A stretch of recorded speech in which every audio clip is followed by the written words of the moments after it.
Hoy comenzamos un tema bastante increíble que se llama convicciones cristianas. Durante los siguientes mensajes estaremos hablando de clases que nos ayudarán a reafirmar nuestra manera de vivir a través de las convicciones que vivimos. Hoy veremos una clase que se llama Ofrenda Viva. Antes de comenzar de lleno a la clase Ofrenda Viva, comenzaremos analizando qué son convicciones. Acompáñame a orar. Señor, gracias por permitirnos, Señor, tener una vida que te honra a ti, pero no una vida solo de fin de semana, sino una vida diaria, una vida cada instante. Gracias por ser nuestro Padre, por enseñarnos a través de tu palabra, a través de tantas cosas, la manera en cómo debemos de vivir hasta el momento donde se convierte en algo natural en nuestras vidas. Bendiga a la iglesia, Señor, bendiga a cada uno de nuestros hermanos y hermanas que son parte de la familia espiritual. Bendiga a quienes se están acercando a usted, Señor, y quieren abrazar la fe. Oramos, Padre, por tantas personas que están ahorita mismo, Señor, sufriendo por la guerra en Medio Oriente. Le pedimos que usted tome control, Señor, de todas estas personas. Oro por los gobernantes en todos los países que están en conflicto, pidiéndote, Señor, que los dirijas a buscar la paz. Tome control de este mensaje y en el nombre de Jesús se lo agradecemos. Amén. Para poder comenzar, hablando un poco acerca de lo que son las convicciones. Mira, cuando aprendemos a manejar un vehículo, hay tantos detalles que definitivamente llaman nuestra atención y a veces hasta nos pueden poner mucho más nerviosos. Por ejemplo, hay que poner las manos en el volante, hay que estar viendo en el retrovisor, hay que estar viendo en los dos espejos que están a los lados y después de todo esto todavía hay que mover los pies para, en el caso de los vehículos que son estándar o manuales, 3 pedales con los cuales hay que estar moviendo, clutch, freno, acelerador. O sea, tenemos que estar en control de esos pedales. Y no solamente eso, sino también una palanca de cambios de velocidad. Oprimir el clutch, hacer el cambio, luego ya puedes acelerar o oprimir el freno. Todos son detalles, pero llega un momento donde ya no es necesario tanto nerviosismo, ya lo hacemos de una manera automática, ya nosotros estamos convencidos que podemos manejar. Incluso hay personas, ¿verdad?, que hacen algo ilegal, leyendo mensajes de texto y manejando o contestando llamadas, mujeres maquillándose, tantas cosas que ocurren. He visto personas en motocicleta, imagínate lo peligroso, en motocicleta que van con el teléfono en la mano leyendo mensajes de texto en un vehículo que es bastante frágil. Bueno, esto es una breve explicación para entrar de lleno a nuestro tema de ofrenda viva o también antes vamos a hablar de lo que son las convicciones. Hebreos 11, versículo 1 dice, es pues la fe, la certeza de lo que se ve, de lo que se espera, la convicción de lo que no se ve. Wow, aquí entra la palabra la convicción. En la versión Reina Valera dice la convicción, estar convencidos de algo, de lo que no se ve. Vamos a ver varias reflexiones sobre esto. La convicción es pensar y actuar sobre una verdad. En nuestro caso, como cristianos, es acerca de las verdades sobre Dios. No es suficiente tener una gran teología, ser un buen practicante. Una persona de convicción actúa en su teología. Obedecen lo que saben que es verdad acerca de Dios. Esto nos describe lo que es esa frase, la convicción, esa palabra, la convicción. Pensar y actuar sobre una verdad. Nosotros actuamos y pensamos sobre la verdad de Dios. En nuestras familias se nos han enseñado convicciones, seamos cristianos o no seamos cristianos, se nos han enseñado convicciones a lo largo de la vida. No es una tarea fácil enseñar convicciones. En nuestra vida cristiana, también en la congregación, en la familia de Dios, también enseñamos todo el tiempo convicciones, que es algo que no es fácil y tenemos que ser repetitivos en hablar de esas convicciones hasta que algunos comienzan a crecer y ser fuertes en esas convicciones y también los que practicamos ciertas convicciones podemos transmitirle a otras personas esas mismas convicciones basadas en la palabra de Dios. Hablando de convicciones cristianas, una convicción se trata de la seguridad que tiene una persona sobre la verdad, sobre lo que cree, piensa y siente. Una fuerte creencia u opinión personal. También nos da la seguridad de estar conscientes en lo que nosotros vivimos, pensamos, creemos e incluso sentimos. Es una opinión bastante personal de nuestras vidas. Vamos a ver algunos ejemplos de convicciones de familias cristianas. También estas convicciones se pueden practicar en familias no cristianas, pero esto nos lo van enseñando desde niños. Por ejemplo, solidaridad es una convicción en las familias cristianas. ¿Qué significa esto? Entender que no todas las personas viven igual, no todas las personas tienen las mismas posibilidades y constantemente enseñamos a nuestras familias a poder ayudar a otras personas. En la familia de Dios enseñamos esta convicción también de ayudar a las personas en necesidad. Hay quienes vienen con esa característica de ayudar a los necesitados, pero hay otras personas que no lo tienen y por lo tanto tienen que ir aprendiendo. Otra convicción es una actitud educada o de educación, en donde vienen las palabras gracias y por favor. Si viene un niño con papá o mamá y le dice, dame agua, quiero agua, el papá o la mamá le va a decir, ¿por qué? Y entonces en la enseñanza el niño va a recordar, por favor, ¿me puedes dar agua? Y cuando papá le da el agua, le pregunta, ¿y qué vas a decir? O le expresa, ¿qué vas a decir? El niño sabe que tiene que decir gracias. Y esto es algo que en las familias cristianas practicamos. Hay muchas familias no cristianas que también lo practican. Otra convicción es no palabras indecentes. Los papás, viviendo una vida cristiana, no decimos palabras indecentes, por lo tanto, enseñamos a nuestros hijos a no decir palabras indecentes. Esto también lo pueden practicar familias no cristianas.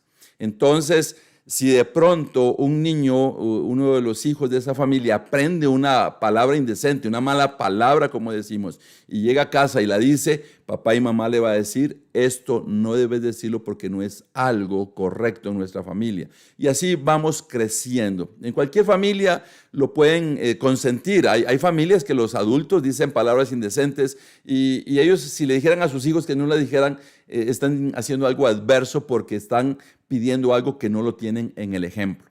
Entonces, si en nuestra familia hay ejemplo, hay convicción, vamos a crecer con esa convicción y llegará un día donde no nos hará falta decir palabras indecentes porque ya es una manera como nosotros crecimos, como nosotros fuimos enseñados y es algo que no nos gustará practicar. Haremos la diferencia. Hablando de nuestro mensaje de hoy, ya comprendiendo un poco lo que es la convicción, ahora vamos a entrar a ofrenda viva. Esta es una convicción que nosotros tenemos que aprender a vivir. Todo el tiempo tenemos que esforzarnos a hacer una ofrenda viva, pero tenemos que aprender qué significa lo de la ofrenda viva. Vamos a ver 3 puntos. Una ofrenda viva, ser santos y agradables a Dios y verdadera adoración. Aquí hay una escritura base para estos 3 puntos y la veremos en esos 3 puntos, pero trataremos de ir comprendiendo desde el inicio de lo que es una ofrenda para llegar al punto, una ofrenda viva, un sacrificio vivo, hasta llegar al punto nuestro de que somos llamados a hacer una ofrenda viva. Una ofrenda viva, hablando de este punto, vamos a ir al libro de Levítico, capítulo 1, versículo del 1 al 3. El Señor llamó a Moisés desde la tienda del encuentro y le dijo lo siguiente: habla con los israelitas y diles que cuando alguno me traiga ofrendas de animales, me las deberá traer de su ganado o de su rebaño. Si el animal que ofrece en holocausto es de su ganado, tendrá que ser un toro sin defecto. Para que le sea aceptado, deberá ofrecerlo en presencia del Señor a la entrada de la tienda del encuentro. El pueblo de Israel ofrecía sacrificio de animales, se los ofrecía a Dios. Y esto era para reconocer que ellos debían de tener una vida consagrada a Dios, una vida de purificación. Otras culturas también sacrificaban animales, pero los israelitas comenzaron a hacer esto porque Dios se lo pidió, pero algo que ellos debían de entender es que el animal ofrecido debía ser un animal sin defecto. O sea, básicamente un animal casi perfecto para que pudiera llevarse a cabo ese sacrificio a través de esa ofrenda viva. Aquí mismo en el libro de Levítico, solo que en el capítulo 17, versículo 11, continúa hablando de esto y dice, porque todo ser vive por la sangre que está en él. Y yo se la he dado a ustedes en el altar para que por medio de ella puedan ustedes pagar el rescate por su vida. Pues es la sangre la que paga el rescate por la vida. Todo esto tenía un gran significado para los israelitas. Era reconocer una vida consagrada a Dios, era reconocer que sus vidas le pertenecían a Dios y que tenían que ser rescatados delante de Él. Entonces dice que todo ser vive por la sangre y que por medio de ella Dios les había dado la oportunidad de ofrecer sacrificios de animales vivos para que por medio de ellos pudieran pagar el rescate por sus vidas, el perdón de sus pecados, una muestra de arrepentimiento. El que llegaba era un deudor a pagar, a ofrecer ese sacrificio a Dios en lugar de ellos mismos, un rescate por su vida, era una ofrenda viva. Mira, en Hebreos 9:22 en el Nuevo Testamento dice, según la ley, casi todo tiene que ser purificado con sangre. Y no hay perdón de pecados si no hay derramamiento de sangre. Lo del antiguo pacto lo vemos aquí otra vez siendo mencionado. ¿Por qué se menciona? Porque todo esto es algo que es previo al sacrificio de nuestro Señor Jesucristo en la cruz. Él fue una ofrenda ofrecida, viva, perfecta, agradable a Dios en lugar de todos nosotros. Aquí vemos el ejemplo de lo que te estoy diciendo de nuestro Señor Jesucristo en 1 de Pedro 1:18 al 29. Porque Dios los libró de ese modo de vida que es poco provechoso y que ustedes aprendieron de sus antepasados. Y bien saben ustedes que para liberarlos Dios no pagó con oro y plata, que son cosas que no duran. Al contrario, pagó con la sangre preciosa de Cristo. Cuando Cristo murió en la cruz, fue ofrecido como sacrificio, como un cordero sin defecto. ¡Qué impresionante escritura! Mira, el pago para nosotros ser liberados, para ser perdonados, fue la sangre preciosa de Cristo. Pero vamos a detenernos aquí a meditar un poco en este significado para poder ir avanzando en los siguientes 2 puntos que nos quedan de este mensaje que son convicciones cristianas, una ofrenda viva. Así se llama el primer punto también. Dice que Jesús fue ofrecido como un cordero sin defecto. Jesucristo vivió en este mundo desde pequeño, fue enseñado, fue criado y él mismo creció de tal manera cuidando su vida. Dice la Biblia que él estuvo sometido a las mismas tentaciones que nosotros, con la diferencia que él no pecó. Entonces nos podemos dar cuenta que Jesucristo vivió cuidando su vida para ser ofrecido a Dios como una ofrenda viva. En otras versiones habla de un sacrificio. De eso, un sacrificio agradable a Dios. Entonces, Jesús fue ofrecido a Dios en lugar de cada uno de nosotros por el rescate de nuestras vidas, por nuestra salvación. Fue una ofrenda viva, agradable a Dios. Esto es lo que dice aquí, que nosotros fuimos formados en una vida pecaminosa, venimos formados, hemos aprendido cosas pecaminosas y que la salvación se pagó con la sangre de Jesús cuando Él fue crucificado. Él fue ofrecido como un sacrificio, como un cordero sin defecto. Era un cordero como en el antiguo pacto, sin defecto, para ser ofrecido a Dios. O sea, Cristo fue ofrecido en lugar de nosotros a Dios como un cordero sin defecto. Fue una ofrenda viva ofrecida a Dios. Esto nos lleva a Romanos 12:1, que esa es la escritura central de todo este mensaje. Vamos a seguir desarrollando los siguientes 2 puntos en esta escritura en Romanos 12:1. Dios habla hoy, la versión Dios habla hoy dice, por tanto, vamos a ampliar aquí, por tanto, hermanos míos, les ruego por la misericordia de Dios que se presenten ustedes mismos como ofrenda viva, santa y agradable a Dios. Este es el verdadero culto que deben ofrecer. La versión Reina Valera y la versión NBI habla de sacrificio vivo. La TLA habla de dedicar toda su vida. Entonces, aquí estamos viendo que dice, una de las cosas por qué somos llamados, el apóstol Pablo a través de Romanos nos llama a que nosotros mismos seamos una ofrenda viva a Dios. Esto es sumamente profundo. En otras versiones habla de que es un sacrificio vivo.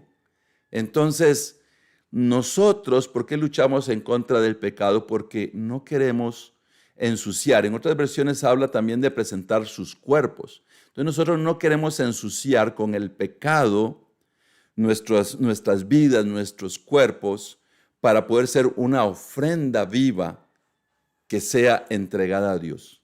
O sea, nosotros vivimos todos los días esforzándonos, luchando contra las tentaciones, arrepintiéndonos para ofrecer nuestras vidas en servicio a Dios. Ser un sacrificio vivo. ¿Ves lo profundo de esto? No solamente es leer, preséntense ustedes como ofrendas vivas, eso se dice muy fácil. Es el estilo de vida, cómo yo me comporto todos los días de mi vida, en cada instante, en una constante preparación para ofrecer mi vida a Dios. Tú como cristiano naciste de nuevo, fuiste purificado, fuiste limpiado, pero ahora el llamado es a tener una lucha constante en contra del pecado, vivir de acuerdo con la palabra de Dios para ser ofrecido a Dios, para ser ofrecido como esa ofrenda viva a Dios, como ese sacrificio vivo. No como el antiguo pacto, los sacrificios de animales, no definitivamente el lugar de Cristo, porque Él se ofreció en lugar de nosotros, sino ahora nosotros somos llamados en el ejemplo del antiguo pacto, en el ejemplo de la entrega de nuestro Señor Jesucristo, que fue entregado, fue ofrecido sin defecto. Nosotros tenemos que ser ofrecidos sin defecto para poder hacer la voluntad de Dios.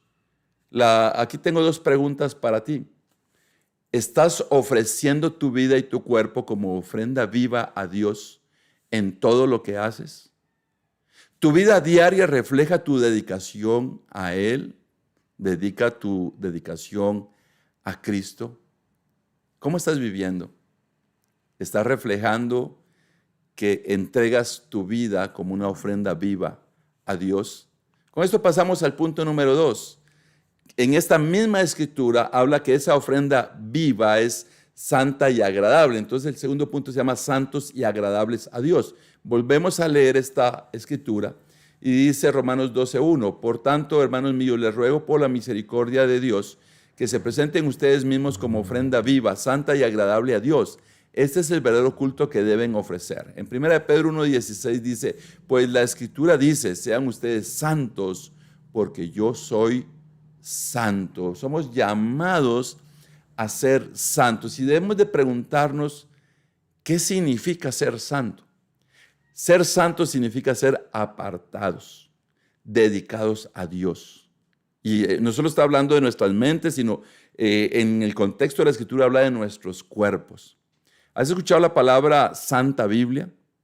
Eso significa que le pertenece a Dios, que es la palabra de Dios. Entonces nosotros hacer una ofrenda viva, santa y agradable a Dios, significa que somos dedicados a Dios, somos pertenecientes a Dios. Todos los días de la vida, nosotros estamos conscientes que todo lo que hagamos debe ser dedicado a Dios, debe tener un propósito espiritual. Una ofrenda viva, santa y agradable a Dios es que se dedica a hacer la voluntad de Dios. Vivimos de esa manera. Otra vez hablando de cómo vivimos diariamente, no solamente el fin de semana que podemos ir a una reunión o cuando nos conectamos virtualmente. ¿Cómo es nuestra vida? ¿Estamos pendientes de entender que le pertenecemos a Dios? Hay muchas cosas que el mundo nos ofrece, pero no son agradables a Dios. O sea, hay muchas cosas que son agradables a Dios que al mundo le desagrada. Y con esto recordamos que la luz no puede ser compañera de la oscuridad. Nosotros somos luz. Por lo tanto, no debe haber dualidad de vivir en oscuridad y en luz al mismo tiempo. Hay personas que creen, soy cristiano, pero están hundidos en pecado. Soy cristiano, pero tienen una conducta pecaminosa, por lo tanto no pueden ser ofrecidos como una ofrenda agradable a Dios, como una ofrenda viva, ni tampoco pueden ser personas que son santos y agradables a Dios. Esos sacrificios, cuando se ofrecían a Dios en el fuego, emitían un olor que llegaba hasta la presencia de Dios. El pecado también, hay algo que emite, diríamos, un olor espiritual que llega a la presencia de Dios. ¿Por qué crees que muchas personas que tienen pecados ocultos, tarde o temprano Dios los descubre? Alguien que está robando, alguien que está mintiendo, alguien que es infiel. De una u otra manera, el poder de Dios hace que la verdad se vea, porque esa persona no es santa. Dice la Biblia, sean santos porque yo soy santo. Si en el mundo las personas que no hacen la voluntad de Dios son descubiertas, Dios las expone, con mayor razón lo hace dentro de su reino. Cuando hay personas que comienzan a ocultar y a vivir una doble vida, haciendo pensar que son cristianos, Dios saca las cosas a la luz, porque Dios quiere un pueblo santo y agradable. Tengo dos preguntas para ti. ¿Tu vida refleja la santidad de Dios? ¿Estás buscando lo que es agradable a Él en todas las áreas de tu vida? Ponte a reflexionar en esto. ¿Se refleja la santidad de Dios en tu vida? Las personas podrían decir de ti que eres alguien que no va a consentir lo incorrecto. ¿Estás buscando constantemente lo agradable para Dios en todas las áreas de tu vida? Esto es algo que deberíamos de preguntarnos constantemente para poder trabajar en esta convicción de ser una ofrenda viva, santa y agradable a Dios. El tercer punto se llama verdadera adoración. Mira, hay personas que piensan que adorar es llegar a la iglesia y cantarle a Dios. La adoración va en la postura física de cómo nos dedicamos a Dios, junto con la alabanza, que es cantarle a Dios. Pero aquí, dentro de esta convicción que estamos viendo, aparece un punto muy importante, que es la adoración. Hace un tiempo, cada primer miércoles de cada mes, hablamos acerca de lo que era la adoración. Y mira, hoy coincidentemente, primer miércoles de este mes, y viene el punto de la verdadera adoración. Leamos nuevamente la Escritura, en donde dice: por eso, hermanos míos, ya que Dios es tan bueno con ustedes, les ruego que dediquen toda su vida a servirle y a hacer todo lo que a Él le agrada. Así es como se le debe adorar. En la versión Dios habla hoy, Reina Valera, habla del verdadero culto. Entonces, dice, así es como se le debe adorar. Entonces, pensemos un momento sobre la adoración. La adoración no es solo llegar el domingo y cantar a Dios. De hecho, hay personas que se confunden. Hay personas que ponen alabanzas y pueden llorar cantándole a Dios. Hay algo que la música provoca, los pone más sentimentales, y pueden llorar y pueden sentir, me conecté con Dios. Pero déjame decirte algo. Si eres una persona que está hundida en pecado, que no se arrepiente, no tienes una verdadera adoración. Estás equivocado. Hay personas que pueden cantar muy lindo, poner las canciones cristianas y cantar y hasta llorar, pero si son mentirosos, son mal hablados, son inmorales, no tienen una verdadera adoración. Posiblemente tienen un aspecto sentimental en sus vidas, pero no están adorando como se debe a Dios. Es más, hay personas que a través de cómo adoran también se puede observar si son una verdadera ofrenda viva, santa, agradable a Dios. ¿Puedes imaginarte esto? La adoración se da todos los días y en todo momento. Busco estar adorando a Dios. Hay muchas convicciones, oración es una de ellas, pero es estar conectado con Dios todo el tiempo y llegar un fin de semana para poder cantar a Dios, levantar los brazos al cielo. ¿Te imaginas la increíble conexión de toda una vida dedicada a Dios durante la semana y llegar el domingo a dedicarte a adorar a Él, así como se debe, según lo que dice este versículo, siendo una ofrenda viva, santa y agradable a Dios. Así es como debemos de adorar a Dios. Entonces, la adoración, la alabanza son importantes. Debemos de hacerlo, pero no porque alguien te lo diga, sino porque cada día experimentas esa conexión, te ofreces a Dios y parte de todo esto, la santificación, ser agradable a Dios, da como resultado el deseo de alabar y adorar a Dios. Dos preguntas para cada uno de nosotros. ¿Ves tu vida diaria como una forma de adoración a Dios? ¿Estás viviendo de manera que todo lo que haces sea un acto de devoción a Él? Todo lo que hacemos es un acto de devoción a Dios. Concluimos con que ser una ofrenda viva no es algo que hacemos solo una vez, es una decisión diaria. Somos llamados a ofrecer nuestras vidas como una ofrenda viva, santa y agradable a Dios. Vivamos con esta convicción sabiendo que nuestra vida entera es una oportunidad para adorar a Dios. Imagínate, ser una ofrenda viva, santa y agradable es la manera correcta de poder adorar a Dios. Un fuerte abrazo, feliz noche.